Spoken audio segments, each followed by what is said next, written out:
Oi gente, tudo bem? Hoje eu tive a necessidade de vir aqui falar para vocês sobre a doença do carrapato. Na verdade, a doença transmitida através da picada do carrapato. Então, vou falar vários fatores, como que ela funciona, quais são os sintomas, né, as principais coisas que a gente vê por aí. Meu Instagram encheu de pergunta aí, porque infelizmente teve essa morte, né, desse casal aí que morreu por causa da doença transmitida através da picada do carrapato. Então, muita gente com dúvida.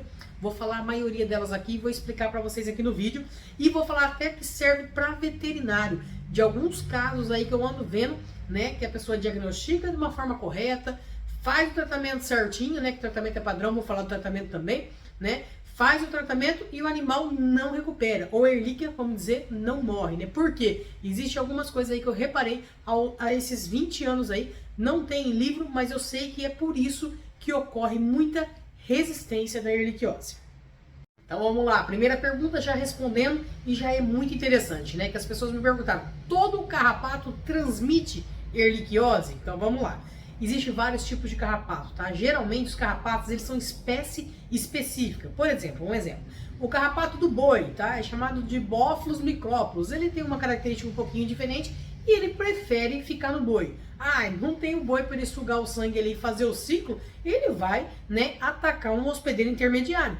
Por exemplo, esse carrapato que transmite a erliquiose, né, é o carrapato vermelho, né? Ele prefere, tá? Ficar em capivara, pode ficar no cachorro, tá? Mas se ele não tiver um hospedeiro e a gente passar ali, ele vai atacar pessoas também, tá? E aí ele transmite também a doença. Né? Em pessoas é chamada de, antigamente era chamada de febre maculosa das montanhas rochosas, né? Ou se não, acho que hoje é chamado ainda assim de doença de Lyme, né? Então é uma doença extremamente grave, os sintomas também são bem parecidos. Outra pergunta, então todo cachorro que tem um carrapato está contaminado com erliquiose? Não necessariamente, tá? A doença transmitida através da picada do carrapato, né? Ele transmite através da saliva ali, né? Ela tem que ser o quê? O carrapato tem que estar contaminado com essa rickettsia. Antigamente era chamada de bactéria, depois eles colocaram entre um protozoário, começou a chamar ela de rickettsia. Ó, tanto faz, tá? Na verdade é um parasita intracelular. Ele tem que entrar dentro da célula, né, do animal para poder sobreviver. Então tem gente que chama de rickettsia, independente, ele é tratado com antibiótico. Vou passar já também quais são os antibióticos que a gente mais utiliza, né? Então antibiótico mata, geralmente mata antibiótico é bactéria, né? Mas a nomenclatura nada mais importa. O importante é a gente tratar da doença, ver os sinais, né? Diagnosticar, importante. Vou contar um caso para vocês não vão acreditar, de um animal que não tinha sintoma nenhum. E eu vou contar para vocês no final do vídeo como que eu descobri que ele tinha erliquiose.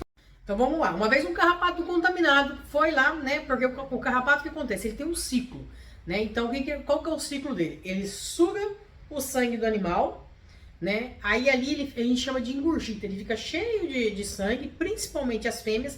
Não sei se vocês já viram também uma curiosidade bem interessante, quando você vai tirar um carrapato do cachorro, tem um grandão e um pequenininho, você fala assim, ah, tem do grandão e tem do pequenininho, nada mais é, gente, ali, tá, do que a fêmea, que ela é mais gordinha, a gente chama ela de teleógena, e o macho, ele fica em cima ali, ele é pequenininho, chatinho, parece uma aranha, tá? Isso a gente tá falando daquele carrapato vermelho do cão, ou Rhipcephalus sanguíneos, né? Então, esse daí você vai ver que tem sempre dois, quase sempre, né? Nem sempre, mas quase sempre. Então, ali, o macho fecunda os ovos, a fêmea engurgita de sangue e ela cai no chão. Ela se desprega, ela tá gordona, parece uma mamona, não sei se alguém já viu, é bem nojenta, né? Ela cai no chão para fazer a postura, que a gente chama, né? Que é colocar os ovos. Gente, um carrapato pode colocar até 5.000 ovos. Então, vocês imaginam o quanto isso aumenta, né? É uma praga. E esse carrapato, ele, então, essa teleógena que a gente chama, né? Que é a fêmea, ela cai no chão e ali ela faz a postura. Coloca seus ovos, né? E os carrapatinhos, quando eles nascem, a gente não enxerga. Então, a olho nu a gente não consegue ver, só consegue ver no microscópio. Então, quando o animal passa, por exemplo, aí o pessoal antigamente acreditava, né, que o carrapato vinha da grama. Não é que o carrapato vinha da grama, é que ele cai no solo, né, e ali ele fica na grama. A hora que o cachorro passa, o carrapato acaba pregando no cachorro ali, e ali ele vai com as patinhas e vai encaixar, vai colocar o seu aparelho sugador, né, ali no animal. Você pode ver quando você puxa, ele está grudado. Quando você puxa de uma vez e o aparelho sugador fica, ele forma uma ferida enorme. Por quê? Porque aquele aparelho sugador, ele causa irritação local, então geralmente faz uma ferida. né? Qual que é o mais correto da gente eliminar esses carrapatos, né? Já falei em vários outros vídeos aí como eliminar carrapatos, né? Mas um exemplo. Ou você utiliza uma pincinha, tem uma pinça própria, que parece um pezinho de cabra. Já fiz isso aí no vídeo também. Você coloca no carrapato e roda, porque quando a gente roda ele desprega o aparelho sugador. Então tem menos chance dele regurgitar dentro do animal e transmitir a doença, né? E também menos chance de alergia local, mas a alergia, né, local.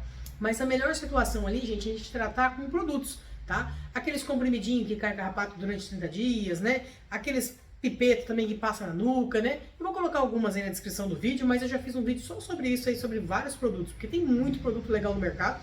Outro fator importante que eu sempre falo também, carrapato, se você não tratar o ambiente junto com o animal, você não consegue também quebrar o ciclo dele, que é a cada 21 dias fazendo essa postura aí, né? Então, o que você tem que fazer?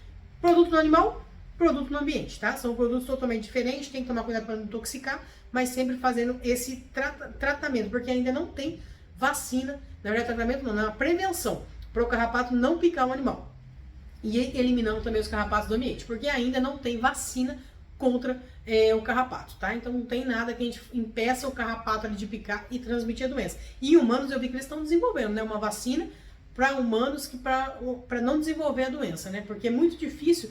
Você viu o carrapato ali, né, às vezes até no corpo da gente, né? O pessoal que vai para fazenda, para chácara, às vezes acaba pegando aí os famosos miquim, né, que a gente chama, é uns carrapatinhos bem pequenininhos, que a hora que você passa eles pegam no corpo mesmo, né? Então às vezes as pessoas não vê. Então vamos lá, quais são os princípios? Você viu o carrapato do seu cachorro? Melhor coisa, sempre leva no veterinário, tá? Peça para ele fazer um exame de sangue. E o que é muito importante, gente? A gente fazer um teste para erliquiose. É aquele teste rápido, né? Eu já falei isso em vários outros vídeos, porque o que acontece? O exame de sangue, se o animal não tiver numa forma grave da doença, muitas vezes o exame de sangue vai estar normal, né? E a gente não vai ver que ele está com a doença. Que eu vou contar já, eu ia contar no final do vídeo, mas deixa eu contar já, porque sempre vai ter surpresa, tá? Então fica até o final do vídeo, que isso me ajuda muito. Dá um like também, gente, né? Se inscreve no canal, sempre que você quiser saber novidade, que isso me ajuda, tá? Então vamos lá, eu vou contar já, porque como que eu soube que esse cachorro teve erliquiose, que é o que eu castrei ontem, tá? Eu fiz um exame de sangue nele, ele veio para castração, normal. E o cachorro estava totalmente normal. Perguntei pro tutor, né, se ele tinha algum sintoma, sem sintoma nenhum, tá? Comendo normal, fezes normal, tudo normal. Então o animal veio, fiz um exame de sangue perfeito, sem nenhuma alteração, foi para a cirurgia. Durante a cirurgia, né, eu amarrei os grandes vasos e os pequenos vasos, que são os vasos periféricos, eu percebi que tinha um sangramento que não parava. Ficava aquele sanguinho minando, né? E isso eu já sei, na verdade, por quê? Porque, gente, 20 anos trabalhando aí já tá, né, já tem certa experiência, né? Então eu tive que cauterizar aqueles vasos pequenininhos, que não tinha lógica, né? Com bisturi elétrico para poder parar o sangramento. Então eu já sabia, já imaginava. Liguei depois pro tutor, o cachorro ficou super bem, tá, gente? Liguei pro tutor, falei da possível situação, né? E pedi para ele a autorização para fazer um teste rápido para erliquiose, né? Para saber se tinha ou não. No teste, positivo. Então, realmente foi um diagnóstico inesperado.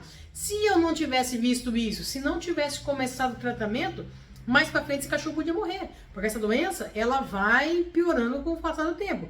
E como eu falei, esse parasita, ele vai entrar dentro da célula para poder multiplicar, arrebentar a célula, aí ele contamina mais células, vai arrebentando as células.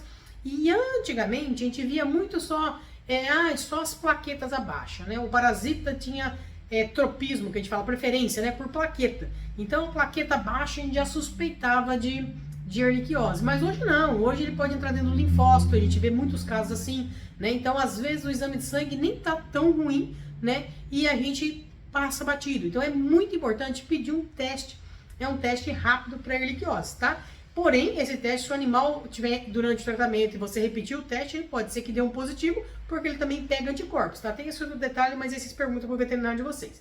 Mas quando for diagnosticar ou teve carrapato, faça um teste, gente. É muito importante, tá bom? Vamos supor, né, que o seu animal tá tendo sintomas. Quais são os sintomas que você vai perceber no caso de erliquiose em cão, tá? O animal fica quietinho, começa a ficar amuado, começa a se esconder, tá? Pode ter várias outras coisas? Pode, mas esses são os principais sintomas, tá? Vômito, tem animal que tem diarreia, que mais? Tem animal que começa a emagrecer, começa a ficar apático, quer dizer, começa a ficar lerdo. Por quê? Porque começa a dar uma anemia, né? E a gente às vezes não percebe. Tem cachorro, gente, que eu pego gordinho, lindo, maravilhoso, gordinho, você nem percebe e tá lá positivo por erliquiose tendo sintomas. Manchas vermelhas pelo corpo, né? E isso são casos mais graves da doença, que tá sinal, né, que tá tendo uma hemorragia.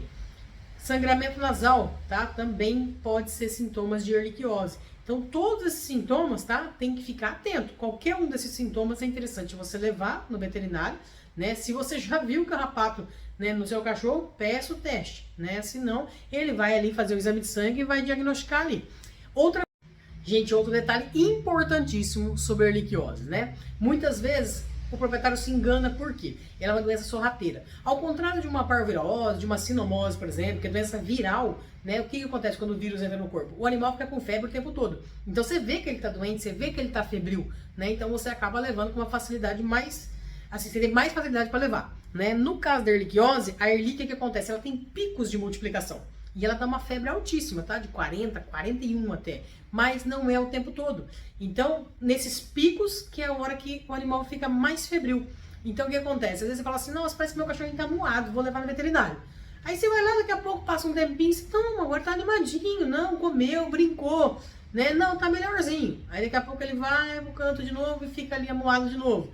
Aí você fala, não, parece que tá doente. Então, nesse parece, melhora e piora, que não é uma febre constante, muitas pessoas aí demoram para levar e aí é muito mais difícil para recuperar, tá? Existem muitos casos aí que o animal tem que fazer transfusão de sangue, né? E aí são casos bem mais graves.